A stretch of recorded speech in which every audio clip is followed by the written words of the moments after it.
Baiklah, cukup sekian materi pembelajaran kita hari ini. Jika memang ada yang ingin ditanyakan atau kurang jelas, boleh bertanya melalui link komen atau langsung chat WhatsApp Ibu secara pribadi. Terima kasih atas perhatiannya, semoga materinya bermanfaat. Wassalamualaikum warahmatullahi wabarakatuh. Assalamualaikum warahmatullahi wabarakatuh. Bertemu lagi dengan Ibu Enda. Pada pembelajaran kali ini kita akan melanjutkan materi, yaitu mengenai bentuk dan prinsip kedaulatan negara Republik Indonesia. Dimana pada pembelajaran sebelumnya kalian sudah belajar mengenai hakikat dan juga teori-teori dari kedaulatan. Ada teori apa aja? Coba diingat. Yang pertama, teori kedaulatan Tuhan, kedaulatan raja, negara, rakyat, hingga hukum. Nah, sekarang kita masuk kepada bentuk dan prinsip kedaulatan negara Republik Indonesia. Di mana kita sama-sama mengetahui bahwa negara Republik Indonesia merupakan salah satu negara yang menganut teori kedaulatan rakyat. Kenapa Ibu bisa mengatakan bahwa negara kita menganut teori kedaulatan rakyat? Karena semua itu tertuang dalam pembukaan UUD 1945 alinea keempat. Yang berbunyi apa? Ingat gak? Yang berbunyi, maka disusunlah kemerdekaan kebangsaan Indonesia itu dalam suatu undang-undang dasar negara Indonesia yang terbentuk dalam suatu susunan negara Republik Indonesia yang berkedaulatan rakyat.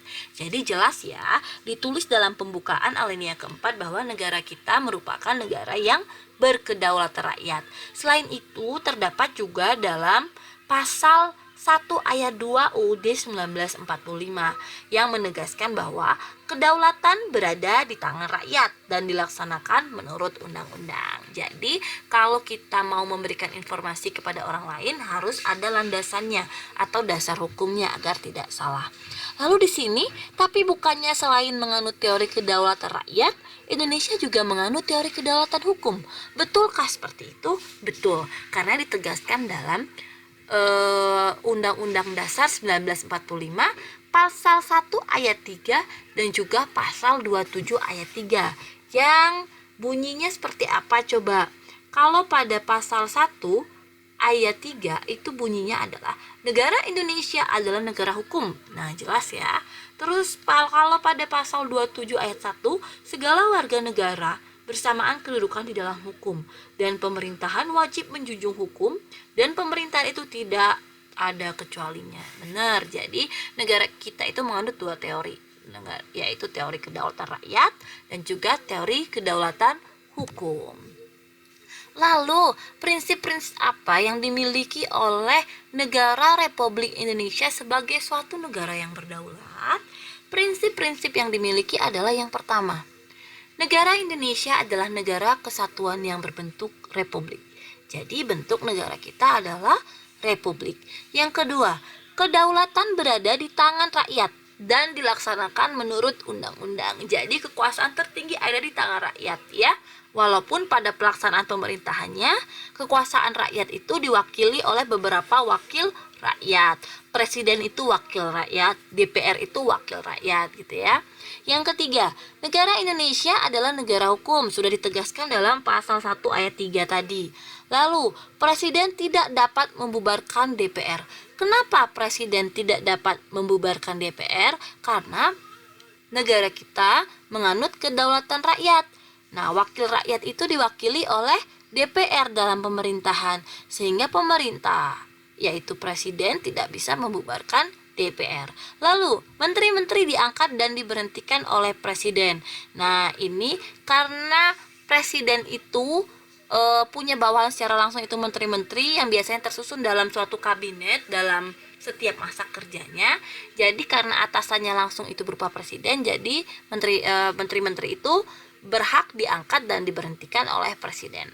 Yang keenam, MPR hanya dapat memberhentikan presiden atau wakil presiden dalam masa jabatannya menurut Undang-Undang Dasar. Jadi kalaupun MPR mau memberhentikan presiden ataupun wapres, semua prosedurnya, semua persyaratannya itu harus dipenuhi berdasarkan UUD 1945. Lalu, negara kita, negara Indonesia ya, kalau kita tahu kedaulatan rakyat ini biasanya kan diwujudkan dalam bentuk apa? Demokrasi, ya kan? Karena negara kita kekuasaan yang tertinggi berada di tangan rakyat, otomatis rakyat yang memimpin negara. Tapi tidak mungkin jika semua rakyat memimpin negara kita, harus diwakili oleh satu orang atau lembaga. Nah, bagaimana cara memilihnya? Ya kan, biasanya diadakan lewat pemilu. Pemilu adalah salah satu contoh atau bentuk kegiatan yang dilaksanakan oleh negara demokrasi. Nah, jadi negara kita menganut paham demokrasi, di mana demokrasi yang kita anut adalah demokrasi Pancasila, yaitu demokrasi yang dijiwai oleh nilai-nilai Pancasila, di mana pelaksanaan demokrasinya semuanya itu disesuaikan dengan nilai-nilai yang ada dalam Pancasila, di mana asas atau prinsip utama demokrasi Pancasila adalah pengambilan keputusan dengan cara musyawarah. Dalam pelaksanaan demokrasi di Indonesia dilakukan dengan dua cara, yaitu demokrasi langsung lewat pemilu, baik pemilihan umum kepala desa, bupati, presiden, gubernur, ya, itu adalah contoh demokrasi secara langsung. Nah, demokrasi secara tidak langsung contohnya apa, Bu? Contohnya adalah dibuatnya atau diadakannya suatu lembaga yang bertugas menyampaikan aspirasi rakyat dalam pemerintahan. Jadi bukan kita langsung yang menyampaikan aspirasi, tapi diwakili oleh lembaga. Misalnya lembaga apa? DPR, DPD, seperti itu, ya. Nah, untuk pemilihan umum sendiri perlu kalian ketahui, sedikit ketahui bahwa dalam melakukan pemilihan umum, ya, negara kita bisa melaksanakan pemilihan umum karena mengandung asas-asas pemilihan umum. Yang pertama, pemilu itu harus dilaksanakan secara langsung. Jadi semuanya itu harus secara langsung, umum, bebas, rahasia, jujur, dan juga adil. Sudah paham belum maksud dari perkalimatnya? Kalau belum paham, Ibu sedikit jelaskan, ya. Yang pertama, asas langsung, di mana maksudnya adalah rakyat sebagai pemilih memiliki hak untuk memberikan suaranya secara langsung. Jadi tidak diwakili. Misalnya Ibu dalam pemilihan presiden itu pengennya memilih siapa, misalnya memilih calon A. Nah, Ibu bisa nih memilih secara langsung dengan datang ke TPU. Tidak bisa diwakilkan oleh siapapun. Misalnya Ibu sakit, memberi surat kuasa kepada ini, nggak bisa. Harus langsung, ya. Lalu yang kedua, asasnya adalah umum. Umum itu artinya semua warga negara yang telah memenuhi syarat sesuai dengan peraturan perundang-undangan berhak mengikuti pemilu. Jadi hak itu diberikan tanpa melihat jenis kelaminnya apa, sukunya apa, ya kan, pekerjaannya apa. Semuanya boleh selama dia memenuhi syarat. Biasanya syaratnya itu harus WNI, lalu memenuhi, biasanya memiliki tanda pengenal, terus usianya juga, gitu ya. Yang ketiga, bebas. Bebas artinya bukan dalam arti kita bebas misalnya melaksanakan pemilu, gitu ya, tapi bebasnya adalah bebas memiliki aturan. Maksudnya semua warga negara yang telah memiliki hak dalam pemilu memiliki kebebasan menentukan pilihannya tanpa tekanan atau paksaan. Mungkin kalian sering dengar nih, tetangganya misalnya tim sukses calon A, jadi kita tuh ditekan harus memilih calon A. Nah, itu kita tidak harus menuruti mereka. Kita punya hak untuk memilih siapapun itu berdasarkan pilihan kita. Itu ya maksudnya bebas. Lalu yang selanjutnya rahasia.